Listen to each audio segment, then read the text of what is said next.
Welcome to our love and intimacy salons. Today, we are a group of global love, relationship, and intimacy professionals gathering together to have the deep talks around topics that really impact our lives as human beings and our relationships. So today we're exploring inner child work, which is a theme that touches so many of our lives. It's a center point for a lot of the work we do with people in our private practices, and it touches us individually, our relationships, and it's so important. So we're here together to explore this and to bring some tools, some information, and to share stories of our practice. So I really hope that you will enjoy this discussion. Today, my name is Harmony Scott. I'm a love, life, and intimacy coach, and I'm joined by my co-host, Moira Cormack, and I'm going to let her introduce herself, and then we'll each introduce ourselves briefly. Hello, my name is Moira Cormack, and I specialize in inner child work. Hi, my name is Kiri White, and I'm an embodiment and intimacy coach. Hi, my name is Marianne van Katwijk, and I am a psychologist, sexologist, and a hypnotherapist, and I focus mainly on helping women who struggle in their relationships when it comes to intimacy and sex. Hi, I'm Nadine Hamilton. I'm a somatic sexologist, sexological body worker, and a women's intimacy and empowerment coach. Thank you all. So I'm really looking forward to this beautiful discussion. So let's just dive in. So our first question today is, in your experience, each of you, how does inner child work shape our capacity for healthy adult relationships, love, and intimacy? What's the why behind this? If anyone would like to speak to that. I remember when I was training and Layla said that the inner child work was the key to everything else. That if the inner child was running the show, whatever the show was, the relationship, the work, the self-belief, then it was not on a solid foundation. So for me, inner child work is a total foundation. If we sit down to talk to a partner or a boss or a child, and our inner child is running the show, it will end up frustrating, and we will end up heartbroken a lot of the time. So it is key to all those things, even our sexuality, and of course our sexuality. We wouldn't take a live child into the bedroom with us. So why would we take our inner child?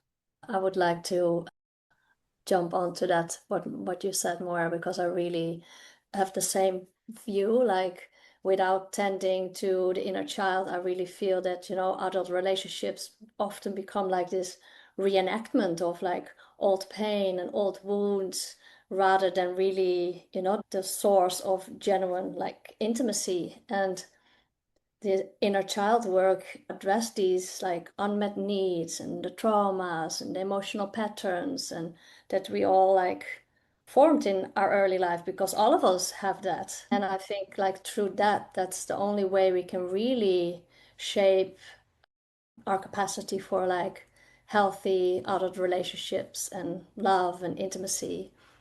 So in my experience, it shapes everything about love, intimacy, and relationships, like inner child. Yeah. Nadine, were you going to say something? For me, in my experience, so much of this work is about consciousness, becoming more conscious, including from where within myself, from what part of myself am I relating from? Am I moving from the world with? And especially in intimacy and sex and love and relationships, it tends to activate certain very deep, unconscious, shadowy parts of ourselves that aren't necessarily activated in other areas of our lives. So, especially in sex, love, and relationships, exactly like you said, it's so valuable to realize, when is my inner child at the steering wheel? And this has happened with a lot of my clients, is they realize that so many of their sexual triggers and resentments and frustrations in the bedroom is because their inner child was at the steering wheel. And like you said, that's no place for a child. So when we can like create more consciousness of where am I relating from, and can I empower a more conscious, mature, adult, developed part of myself to take over and steer from there, that's when we're able to experience the intimacy that so many of us yearn for. Yeah. That's so beautifully stated, Nadine. Thank you for bringing that in, the consciousness piece. And I'll just build on that or just share a bit about my perception of that. So in my training outside of Vita and then with Terry Real and the Relationship Life Institute, there's this idea of we're in our family of origin or with our caregivers and things are happening. We feel so vulnerable. And so there's these parts of us that go through great pain because we aren't really empowered as children. We are at the whims of our caregivers and life. And so it's difficult to be a child. And we try to adapt. We try to figure out how to get control or how to get power or how to protect ourselves. And so there's this inner part that's scared. And we, for lack of a better term, kind of call this the wounded child, who gets hurt by things that happen at home or in school or in their family of origin. And then there's another part that develops that's like, I need to protect this part that's vulnerable. And that Terry Real calls it the adaptive child, which is this part that's like, okay, so how can I protect this very vulnerable part of myself? When we look around and we look at our adults and we look at the power structure in our lives and we're like, oh, when my dad gets angry, he yells, or my mother, she goes and slams the door, or my teacher makes me go to the principal's office. And so we learn these patterns, but from a child's view, and we don't really have a nuanced idea of how to protect ourselves. So, and then we get stuck in that place of like this very black and white thinking, this very reactionary, harsh, it's all about power dynamics, about shaming or walling off. And so these like very immature patterns get kind of implemented so young, and we keep replaying these. And unless we bring in that consciousness of empowering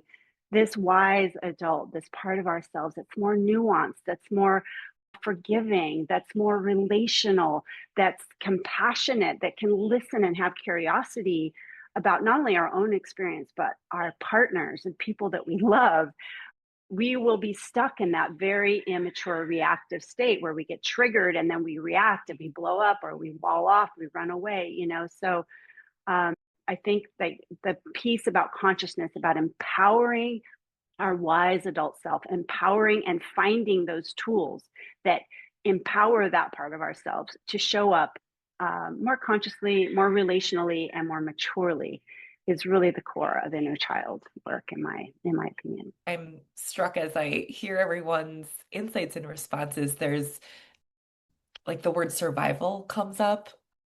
And when I just think about even personally, all of these times in my life, like as recent as yesterday, that I realized that a sweet little part of me was running the show. When I think about how truly, Moira, I think you use the word like foundational inner child work is to healthy, thriving adult relationships, there's just so much that touches on the survival piece. What did we need to do to stay safe enough as little ones? And realizing that it can so much feel like life or death. Even now, as a safe adult, even now, as someone who has agency, who is empowered, realizing, oh my God, that theme of like, am I gonna make it? Am I gonna survive? Is still so often laced into how I interact with people in my life. Yeah, very much, Kiri. Thank you. Essentially, the inner child is reactive. So we can find them because they react as opposed to pause and absorb. I mean, sometimes we need to react, and sometimes if we're angry, we need that as a protective boundary. But it's the awareness that Nadine spoke about. What is this reaction? Do we need this reaction or not? And if we've gone head to head with somebody, it's probably an inner child reactive piece saying, I want. I want and I'm not getting and I'm frightened. Yeah. Can I add a little bit to that? Because I also see a lot in my practice that the protective strategy is no longer protecting, but it's now actually the problem. And because it's so deep and comes from the early childhood, it's like so hard to break that pattern. Yeah. That's such an important point. And I think that there's a both and here as well, because what can happen is we can get really frustrated with that reactive part, that inner child. And especially once we start doing this work, there might be even a compulsion, like, oh, I just want to get rid of that critical voice in my head, or that part of me that just reacts explosively or gets so withdrawn or whatever.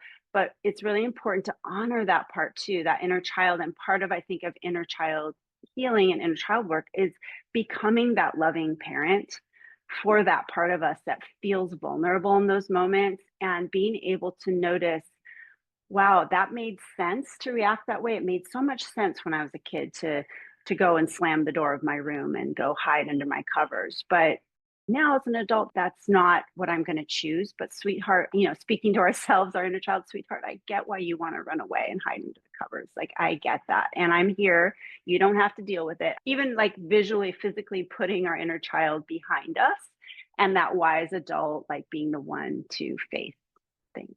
It reminds me of my book on puppy training. It was so clear. It said, if you have a dog who is aggressive and pushing itself through the door, then you have to get it to be polite and to stay back. And so that child that was pushing and shouting and slamming doors, that child might need what is underneath to be accepted, and it might need to be kinder to itself so it can be kinder to everybody else around it. But the puppy that, rolls over straight away, I'm okay, I'm a people pleaser, tickle my tummy, that one might need to be empowered in a separate way. So, we are so often connected. There's this electrical magnetic connection to what felt good about the people that we loved. And equally, in a partner, that comes up. And equally, anything that's magnetic attraction is also a magnetic repulsion.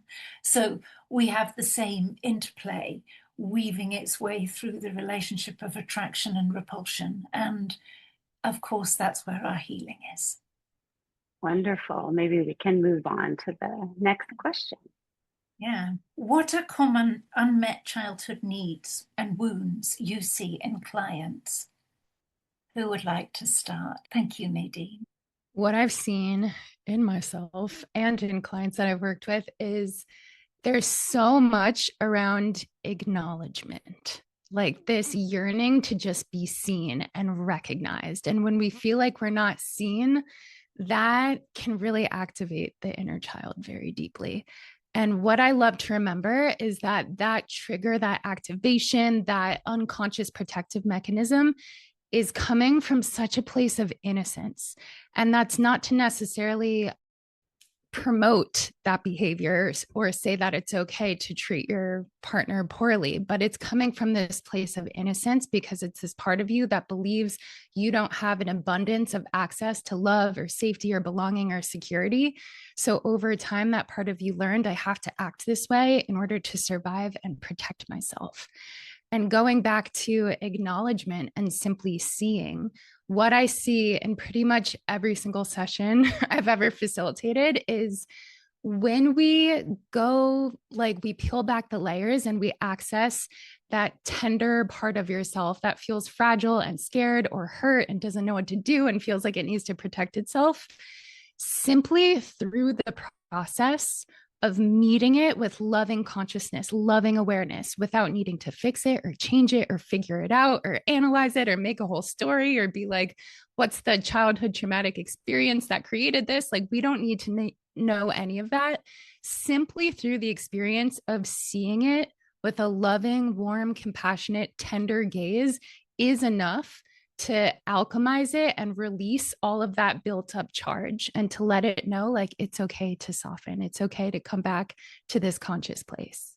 I am so struck by the acceptance piece, Nadine, and when I think about another unmet need that I see so much, I see in friends, I see in clients, I see in myself often, is this tendency to want to over accommodate for partners or people, oftentimes family members, where I don't want to use the word caretake. I feel like it can oftentimes be misunderstood, but almost fill in the gaps for a partner or a family member in a way that just isn't for them to hold. And oftentimes I'll see this with women who can stay in partnerships longer than it actually works for them because they've oftentimes felt like it's their responsibility to fix or hold or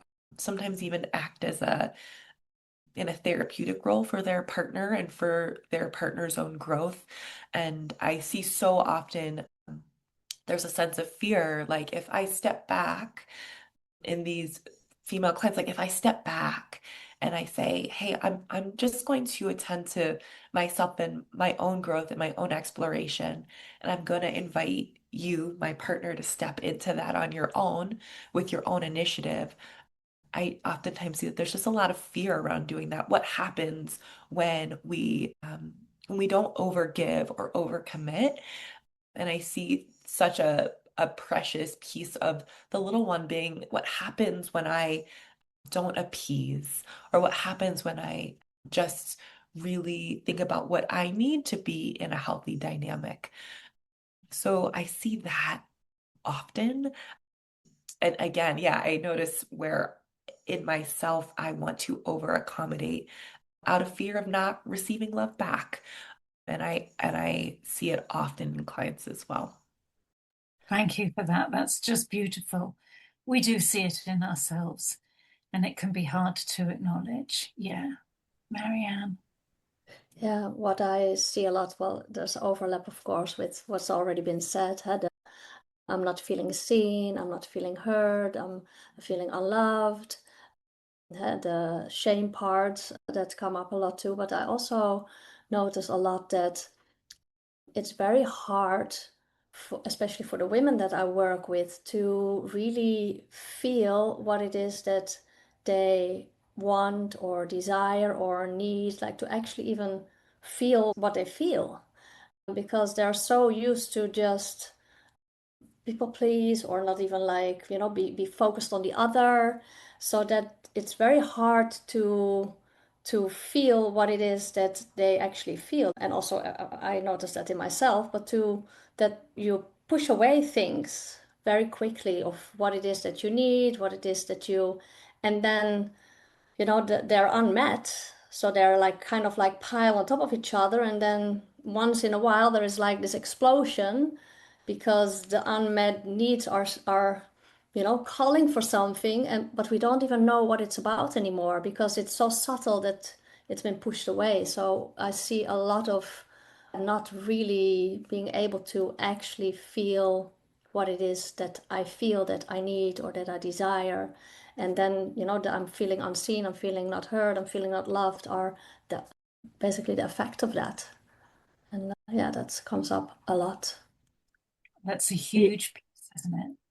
Yeah. Harmony.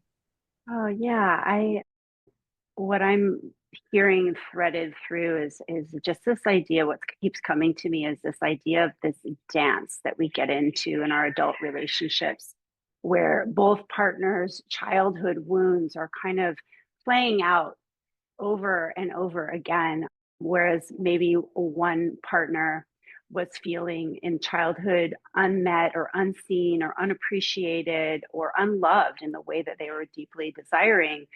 The parent was absent emotionally or not loving them or too harsh or whatever.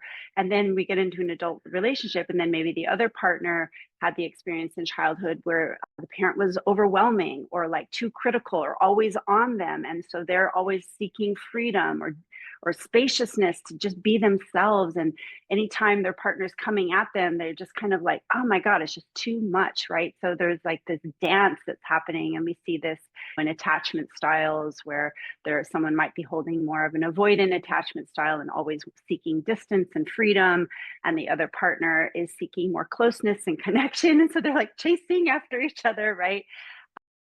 And then just all permutations of that dance but I think one of the things that we also need to name is some of the gender and sexual dynamics that happen in patriarchy, how we get conditioned into our roles around men maybe being shamed out of expressing their emotions, or that it's sissy or too feminine to cry, or that they need to man up.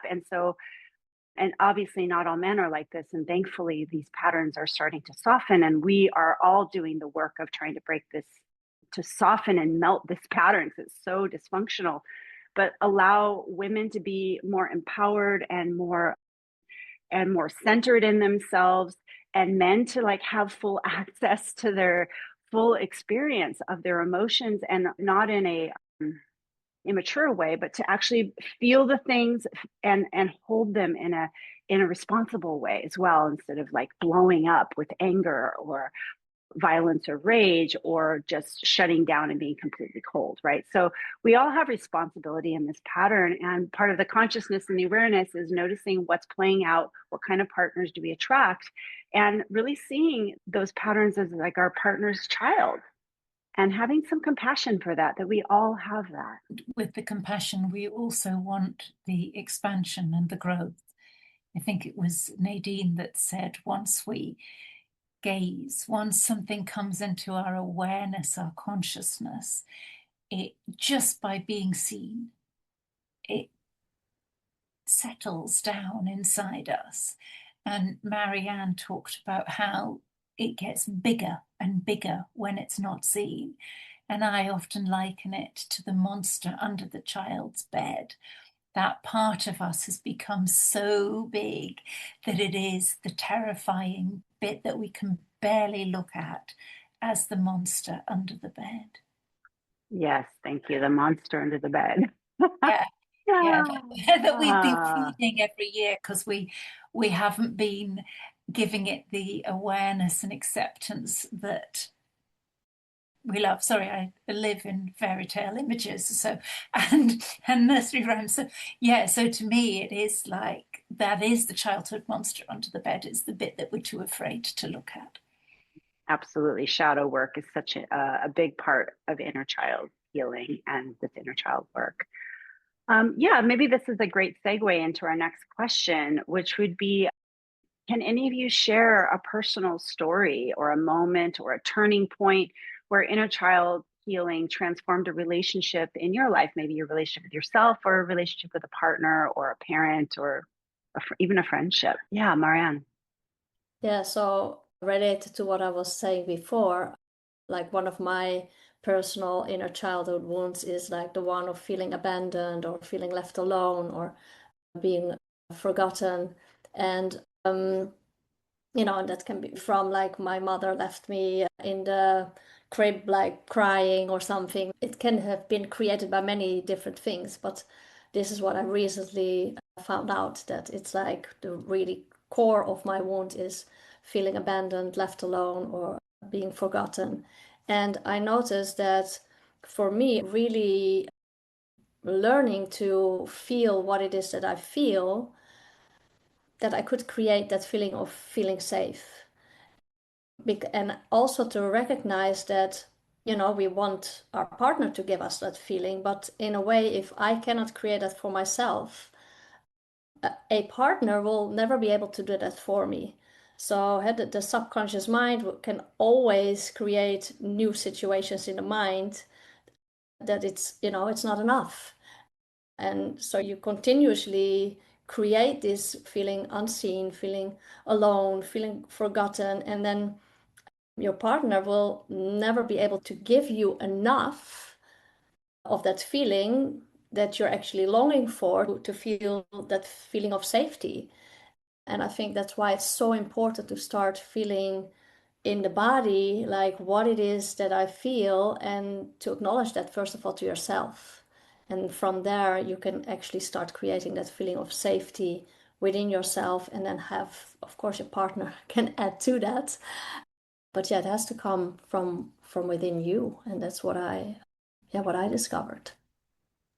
That's such a beautiful exploration of that inner responsibility of taking care of our child, but also the relational piece, because they're always kind of happening both, right? So it's so beautiful. Thank you for sharing that. Kiri. I had this really fantastic moment a few months ago that I feel like really captures the monster under the bed, can't look at it, shadow work piece. I came into glorious contact with my rebellious inner teen, and she was amazing. And I really didn't have the capacity. I'm 35 now, and she showed up probably around the age of between 13 and 15, and I really didn't have the capacity for 20 years to meet her, embody her, welcome her until I did. And how I realized retrospectively that she had been running my life in the shadows was that I had been feeling so repressed. I had been feeling so repressed by my partner, so repressed and like just there, I just had this impulse to like stomp away, and it really felt like acting out. And so when I realized that she was there and I met her and I was able to really sit and listen to the wisdom she had, it was like she got to meld into my adult self in a way where I could actually access the wisdom and brilliance she had instead of feeling so terrified by what I was judging as her like not getting with the program or being too opinionated. And all this really was happening unconsciously. And so I chose a day where I put on my Third Eye Blind t-shirt and all my necklaces and my like baggy jeans and my sneakers. And I grew up in New York City, and I like went out and got myself iced coffee and a bagel just to like really honor her and to let myself, as from a place of celebration, like really take on who she is and give her a day to play. Oh, that just lights me up hearing about you taking your inner teen out for a date and letting her just like be in her energy and express. That's so healing. And thank you for sharing that story. So it's really powerful. Yeah. Shout out to New York bagels. Oh my God, the best. So many examples, but what first comes to mind is my experience of dating, especially earlier this year. I was going through a season of going on so many dates and just like saying yes and being like, bring it. Like, let's just experiment and go on all the dates. And some backstory is one of my core wounds, especially in childhood, was around belonging and feeling like I wasn't chosen, I'm not good enough. And so tightly, especially in my teenage years and early 20s, so tightly tying together my worth, my value, my sense of security, my sense of like connection to love and goodness with how a man perceived me and whether a man like thought I was attractive and desirable and really wanted me. And earlier this year, when I was going on a lot of dates, I was just witnessing myself and witnessing my behavior and how I was holding myself and treating myself and showing up for myself. And I kind of blew myself away. Like I felt so in my queendom and so in my throne and my power. And I felt this ability to be so clear and direct about exactly what I'm looking for right away, like not toning it down, just like fully claiming and communicating the bigness of what I'm calling in and how I'm not settling for anything less. And it opened the conversation for both of us to just have so much permission to be so direct and so transparent and not putting on these masks in order for the other person to like see us in a certain way or, oh, I hope he likes me, but just like totally letting go of, I need you to like me in order for me to feel good about myself. And it's created so much more space in my life and relationships just for realness. And also to vulnerably name, like if I did feel the presence or activation of my wounded inner child, or I felt shame or insecurity, like I felt empowered enough to even say that, like, oh, I'm feeling a little nervous right now. I'm about what I'm about to express. And yeah, to me, that's the biggest doorway into true intimacy, is just that realness and owning when we are activated or scared.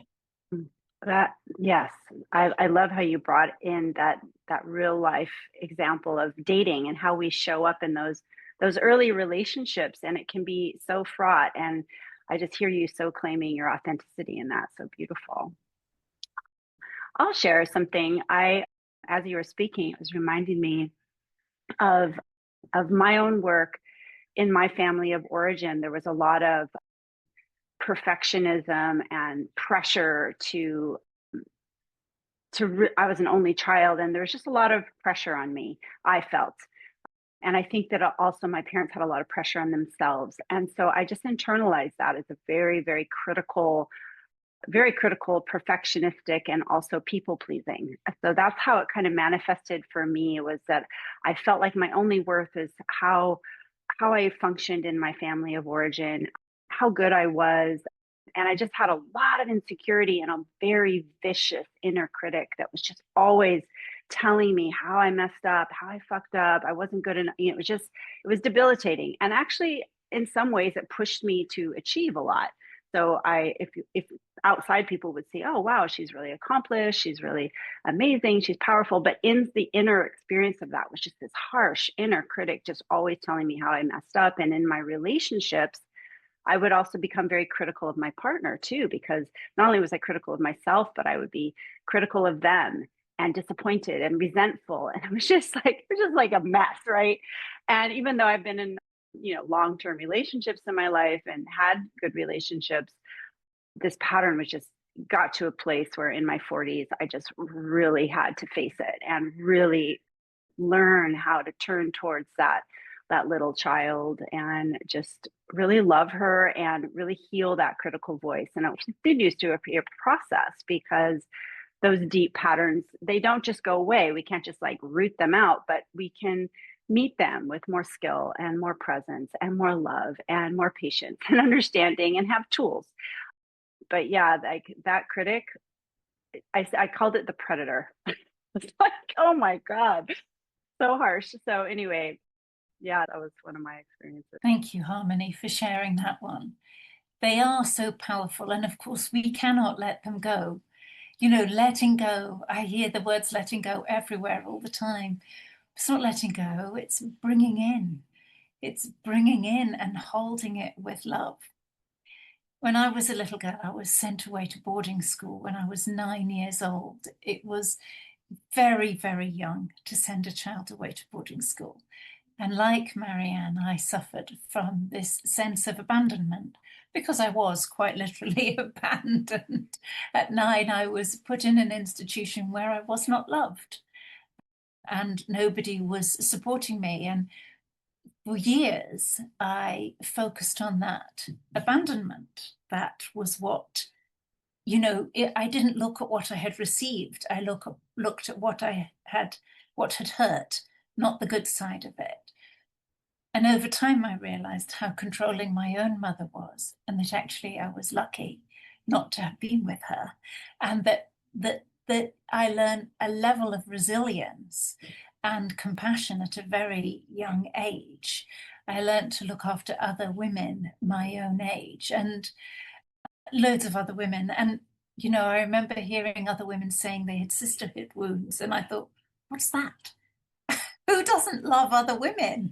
I mean, how can they not stand beside you just in this like army of belongingness? So I had these other women with me the whole time. I'm 62. I went at 9 years old. I still have them. So we can twist it. And when we see it differently, when we essentially rescue ourselves from the pain of that, we free ourselves to fly with it. Beautiful. beautiful. I'm loving all your shares. Thank you. Add one more thing.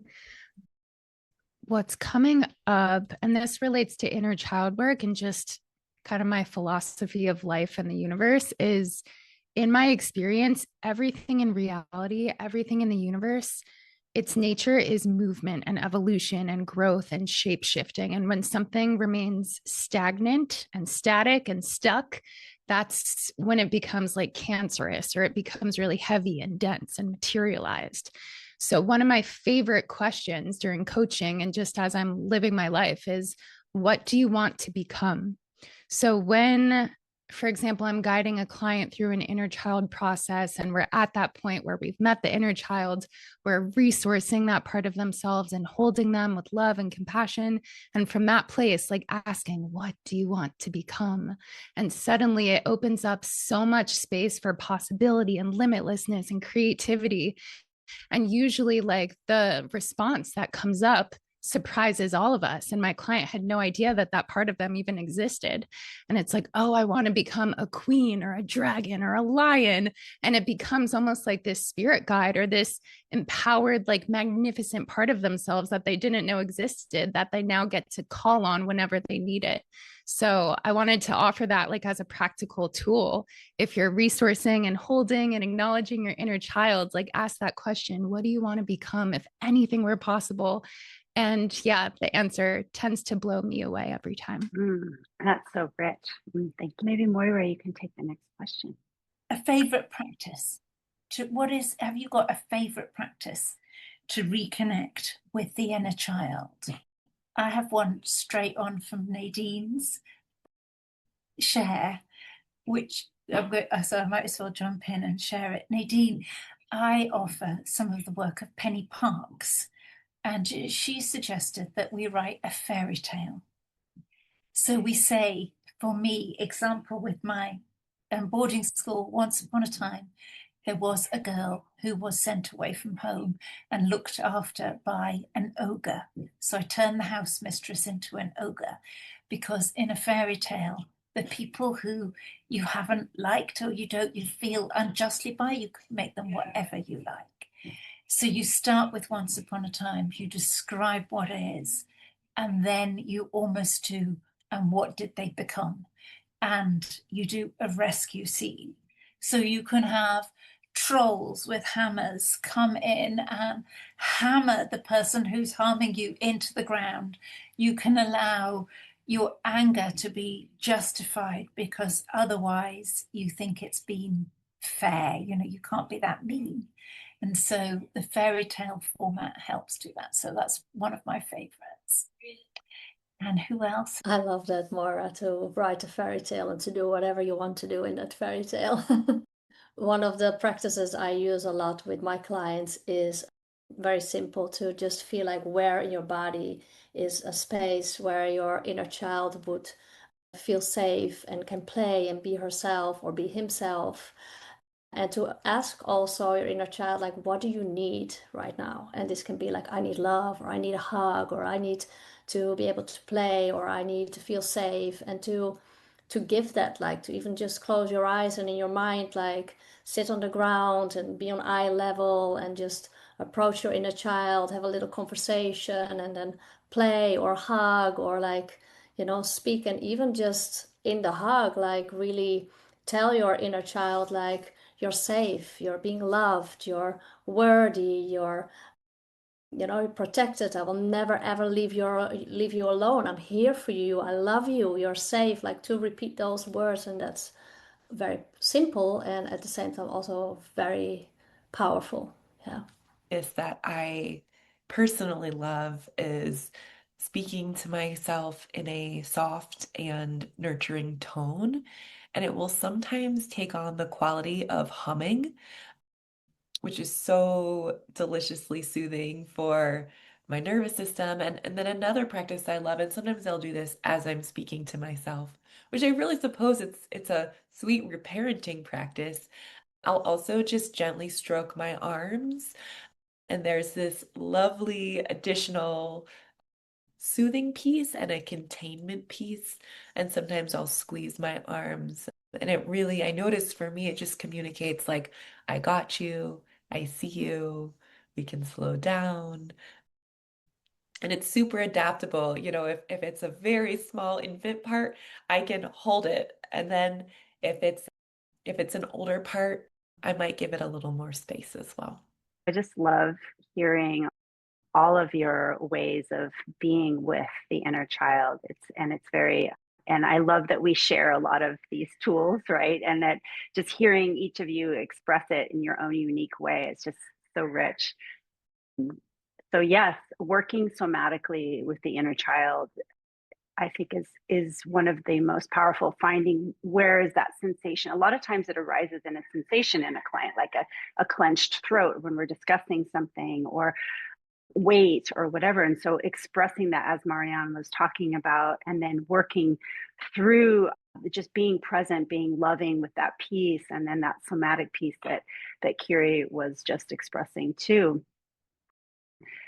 So for me, to take that a little further, is that once we've met that piece, once we've been present with it, once we somatically experience it and offer some soothing, there's also this experience of how do we bring that into our day-to-day life? How do we remember? Because I think sometimes we can be in a session with a client and they can have a powerful experience of meeting the child, but then we get back to our everyday life and we're like, oh, we kind of forget, and we get back into the old patterns. So something that I know we all kind of try to do is really try to hold our clients between sessions to integrate and meet these pieces. So something I found helpful is to find photos of ourselves when we were that age that was most challenging, or there was a big event, or when we meet that piece in ourselves, I often ask, like, how old is this piece or this part of you? So maybe it's 5, or maybe it's 10 or 15. And so finding a photo of yourself at that age and putting it somewhere where you, like on an altar or somewhere special, and then really like connecting with that part of you. And as Marianne was talking about, finding a place in your body where it wants to be, to feel safe and connecting and breathing. But I also loved what Kiri talked about earlier, is like dressing like that part, or like letting that part choose dinner, or like shopping, or wearing a piece of jewelry that reminds you of that part, or music, right? That can be so evocative, to put on a piece of music that you remember at that time of your life that was meaningful, or connect to that joyfulness or that sadness or whatever it is that child wants to experience. And really actually cultivating an in the moment relationship with that child or that part of ourselves, where it becomes more alive. It's not just a memory. It's a conscious, welcome part of our present moment reality. And then like noticing when that part of us gets activated in relationship or in our lives, and really having that dialogue. Sometimes even journaling with that part is something I do with my clients, where we really sit down and like, what do you need? What are you afraid of? How can I support you? And then letting that part answer. Sometimes it can be pre-verbal, so that can just be more sensation, or we just get an intuitive hit about what that is. But sometimes that part has a lot to say and just needs the invitation. So I think that it's just like really finding, for each individual or our clients or ourselves, how does that part of us want to be related to? What does it need? And what kind of ways can we connect and cultivate an in the moment, present, conscious relationship that's more loving, that's more nourishing, and really meeting that energy of who it wants to become. Right. Good. I'm buzzing. I like want to share so much, but what I'll share is probably my just go-to practice that's been so integrated into my life. I just did it maybe 3 days ago. Is anytime there's a relational trigger or activation or like crunchiness, what I do is when I'm in my own space by myself, I fully give that part of me a voice. So I locate where is it in my body and I just let it rip, like no filter, no censorship, just go at it. And the key here, like any practice that we're talking about, is to bring consciousness. So try not to like get lost in it or think like this is you, but think of it like you are this wise, loving grandma, like handing over the mic to this inner child and just being like, girl, go at it. And even if it's politically incorrect, even if it's so nasty and so horrible, and you would never want anyone in the world to ever know that these words came out of your mouth, if that lives within you, it needs to come out.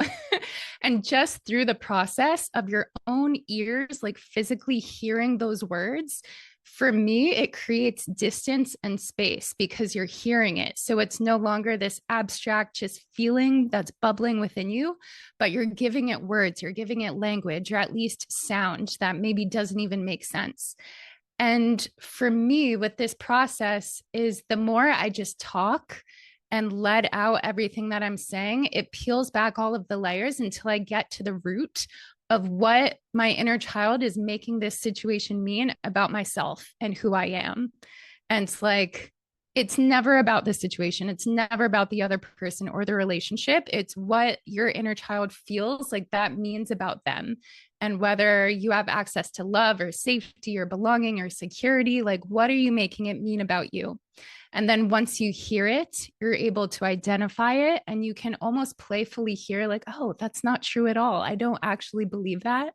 And that's when we can come in and resource that part and come back to truth and this sense of groundedness. Thank you. So we just have a few more minutes. So I'm just going to say the two questions and just answer it in whatever way you feel like would be a kind of a culminating way to complete this. And so one thing is about the challenges. Like, obviously there's challenges working with the inner child. So maybe some of you could speak to what has been some of the most challenging aspects, and how do you navigate that, whether with yourself or with clients. The other question was this, when we talk about how we actually viscerally, somatically engage with the inner child practices.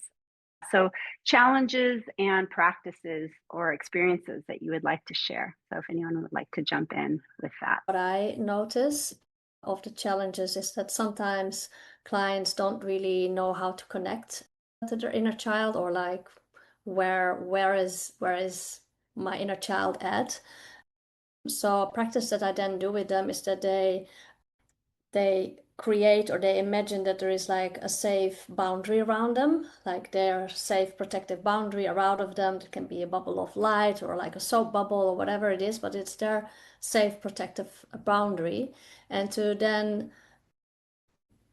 visualize or see that there is a younger version of you. So I don't even say like inner child, because that's gets some of like, what is that? But it's a younger version of you that needs your help, and that younger version of you is standing outside of your boundary. And then to open your heart and open your arms and to invite that younger version of you in. But before I let them invite that younger version in, I ask them also like, what's the age? Like, what comes to mind when I ask you like, how old is that younger version of you? And almost all of them, they have a number like bubbling up, like, oh, 7 or something, like 3 or 4 or 5, something like that. Okay, great. And what do you pick up when you connect to that version of you? Well, I feel that she's sad, or oh, she's kind of happy, or she's a little bit shy.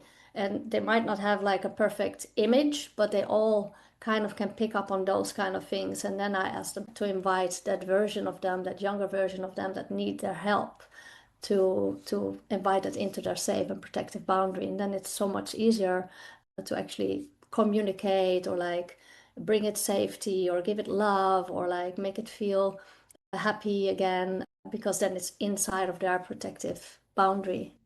Yeah, it's a good practice to overcome that difficulty. I notice when I work with clients, and actually when I work or just kind of notice inner child pieces that are up for being seen in my own life, that there can be a lot of sadness that comes up.